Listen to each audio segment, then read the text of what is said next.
জলপাইগুড়িতে ইস্টবেঙ্গল সরণি। জলপাইগুড়িতে এই প্রথম কোন জাতীয় ক্লাবের নামে রাস্তা নামকরণ হলো। এই সরণির নামকরণ করলেন ইস্টবেঙ্গলের প্রাক্তন খেলোয়াড় আলভিনো ডিকোনা এবং রহিম নবী।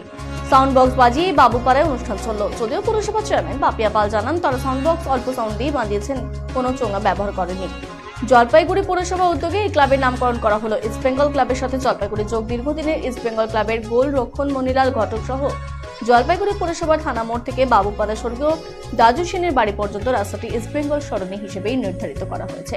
উপস্থিত ছিলেন আলভিটো ডিকুনহ, রহিম নবী, দেবব্রত সরকার সহ শিলিগুড়ি মেয়র গৌতম দেব, জলপাইগুড়ি পৌরসভার চেয়ারম্যান পাপিয়া পাল, ভাইস চেয়ারম্যান সৌগত চ্যাটার্জি সহ অন্যান্যরা উপস্থিত ছিলেন।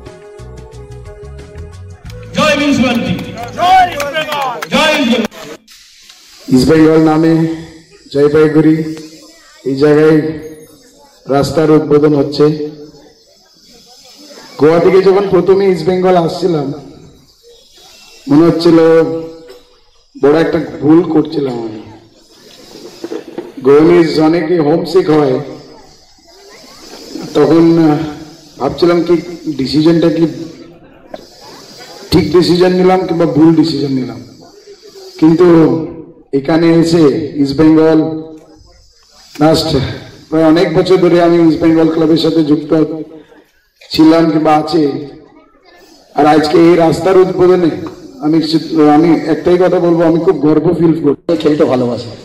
দেখুন, জলপাইগুড়ি শিক্ষার শহর, খেলার শহর, সংস্কৃতির শহর। সেই জলপাইগুড়ির বাসী হিসাবে আজকে একটি ঐতিহাসিক দিন।